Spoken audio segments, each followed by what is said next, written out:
لكن في الاخر خالص امتى الدكتور بيقول ده كذا؟ لما بيبقى الانماط بتاعه الانماط السلوكيه اللي هي مش كويسه، المالادابتيف زي ما بيقولوا، بتبقى مياله ناحيه ده. وكل واحده فيها كور برضو. يعني الشخصيه النرجسيه الكور بتاعها ان انا عايزه اسيطر على حد، وان انا شخصيتي ضعيفه هشه، وبالتالي الايجو بتاعي مبني ان انا اهدم في اللي حواليا واكسر في الناس واستغلهم عشان اطلع فوقيهم وابني بقى نفسي وثروتي والعظمه بتاعتي. الكور بتاع البورد لاين مش كده. الكور بتاع البورد لاين هو بيسيكلي شخص مرعوب من الهجر وبجد عايز يتحب، لانه عنده مشكله في التعلق، فهو فاضي من جوه، فاضي، ما عندوش هويه. البورد لاين ما عندوش هويه. النرجسي عنده هويه، ولكن الهويه بتاعته مبنيه حوالين صورته اللي بره، لكن هو من جوه هش جدا. تمام. بس الاتنين في نفس المجموعه، لان الاتنين معروفين بالسلوك ايموشنال erratic جنوني، وصعب يرجليت نفسهم. البورد لاين طبعا ممكن يأذي نفسه لانه في الاخر عنده شيم. انا اسفه، النرجسي هو اللي عنده شيم. يعني مثلا البورد لاين الشخصيه الحديه بتبقى يعني هي بتخاف من انها تتساب، فهي خايفه من الوجع عندها، خايفه انها تتساب.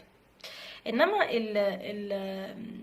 النرجسي هو مش عايز يتساب برضو، بس هو مش عايز يتساب عشان يتساب تاني، علشان شيء. لانه لو اتساب ده معناه نعم انا اتساب، انا ما اتسابش، ده انا هو انت اساسا تطول تبقى معايا؟ ده التفكير بتاعه كده. انما البوردر لاين التفكير بتاعه مش كده. البوردر لاين حاسس ان هو هيتساب فعلا ومش عايز يتساب، وبالتالي عنده حزن رهيب من الاباندمنت. تمام.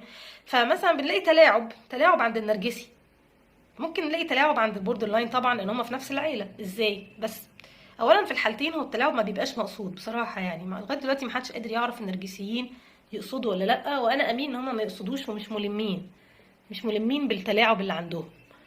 طبعا ده ما يمنعش ان هما مضرين جدا يعني. لكن البوردر لاين مثلا بيتلاعب امتى؟ لما مثلا يعني واحده من ضمن الاعراض الكرايتيريا اللي هي ايه،